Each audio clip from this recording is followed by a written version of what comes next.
Mbachou.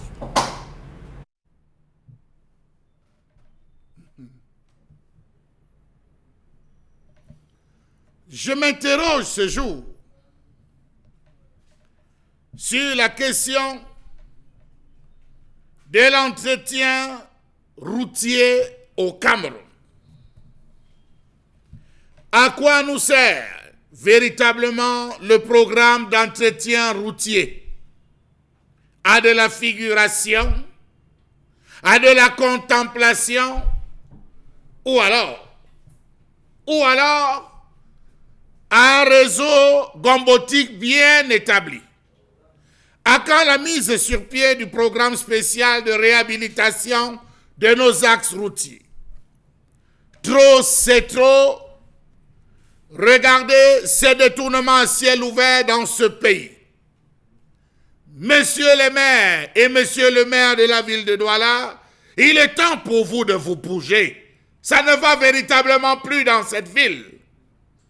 Lorsqu'on voit les travaux dans les principales villes de ce pays, notamment la ville de Douala, on se demande si franchement ces travaux sont réfléchis du fait qu'il y a un manque d'objectivité et de nécessité. Comment comprendre que pour ce qui est d'une ville comme Douala, on mette le goudron sur du goudron? Qu'on décape le goudron pour remettre le même goudron. Quelle est la nécessité? Quelle est l'objectivité d'un tel acte? Faites le tour. Deido, Aqua, vous allez vous rendre compte qu'à ce niveau, on décape le trottoir pour remettre le trottoir. Mon Dieu. Comment comprendre qu'on casse le trottoir pour remettre le même trottoir alors qu'il n'y a pas de problème? Était-ce nécessaire de le refaire au moment où des zones en ont le plus besoin?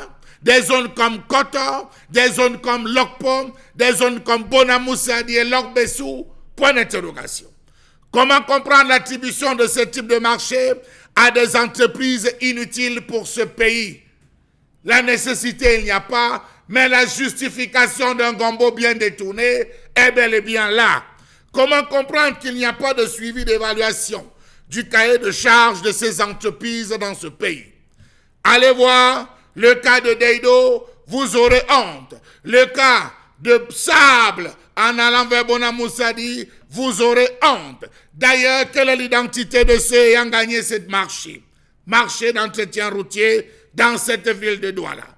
Il faudrait pour le président de la République que les personnes ayant gagné ces marchés, identité connue, rendent véritablement gorge dans ce pays. Des exemples, il y en a. De l'hôpital général, la route se rétrécit jusqu'à la Cour suprême. Lorsque vous partez de l'hôpital général Makepe jusqu'à la Cour suprême, la route se rétrécit. Au niveau de la Cour suprême, elle reprend en 2 voies jusqu'au rond-point Petit Pays. Là encore, il y a 3 cas. Du rond-point Petit Pays, on a 2 voies jusqu'à Ronde-Poulain. Une voie traversant Tradex, ça se rétrécit encore. Au niveau de Ronde-Poulain, ça se rétrécit, ça va à 1 voie jusqu'au carrefour Andem. Ça reprend encore à une autre voie. Pour quelle raison dans un pays comme le Cameroun? Comment comprendre que d'une partant toujours du rond-point Petit Pays, elle reprend 2 voies jusqu'à Copacabana. Arrivé là-bas, c'est 1 voie. Ça rétrécit en allant vers Ndogbon. Vous pouvez vous rendre compte, c'est en allant vers Ndogbon, cela rétrécit encore, ça devient 1 voie traversant le Ngongé jusqu'à Bokom. Permettez l'expression sans publicité. Ndogbon, c'est 1 voie.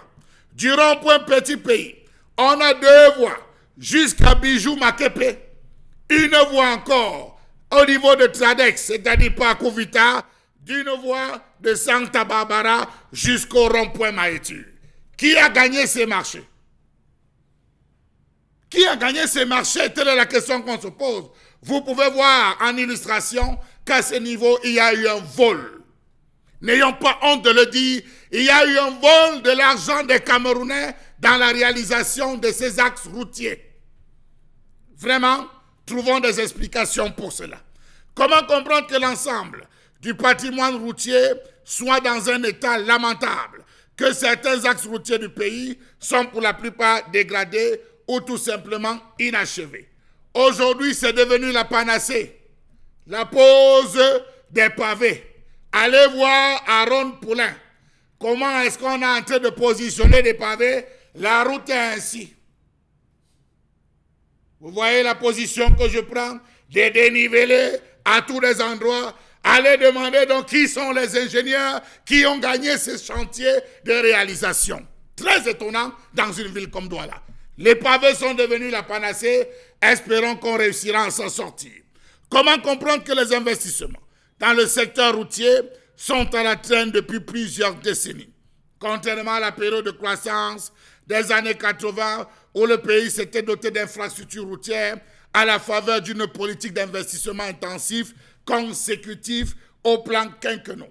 Savez-vous que pas moins de 9 structures interviennent à divers degrés en fonction de leur domaine de compétences? Le ministère de l'économie et de la planification, le ministère des finances, le ministère de l'administration territoriale, le ministère de l'habitat et du développement urbain, le ministère des travaux publics, le ministère des transports, le ministère de l'agriculture, le ministère des marchés publics, l'agence de régulation des marchés publics, les collectivités territoriales décentralisées pour ce type de résultats. Lamentable. Lamentable, allons-nous dire. Comment non comprendre sur un autre plan cette dégradation alors qu'il existe des péages? Regardez l'axe Douala-Konsamba. L'entreprise adjudicataire a affiché une plaque annonçant des travaux sur cet axe avec la durée de réalisation. Allez-y voir pour constater qu'elle n'a fait que creuser des trous d'environ 3 à 5 cm le long de la voie sans aucune plaque de signalisation, abandonnant les usagers dans le qui-vive. Jusqu'à Mouyouka, vous souffrez. Partant de Douala, Mouyouka, pas traversant, on va le préciser, avant d'arriver au niveau de Koto Up Station, vous allez vous rendre compte que toutes ces zones, on a creusé, on a abandonné, on a creusé, on a laissé sans aucune signalisation. Connaît-elle, cette entreprise seulement, le nombre d'accidents que ses dirigeants auront sur leur conscience? Roues éclatées, carter cassé, collision, tonneaux et j'en passe. Non, arrêtez de jouer avec la vie des Camerounais ainsi. Chers usagers, il est temps que vous portiez plainte désormais à ces sociétés. Cela engage leurs responsabilités.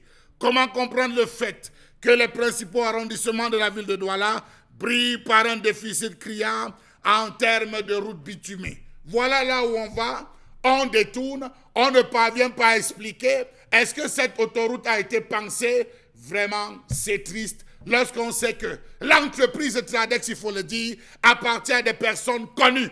Pourquoi c'est à tous ces niveaux que la route diminue? Parce qu'on aurait dit que ne tentez pas de toucher, sinon la prison. Et l'argent alors, qu'en a-t-on fait?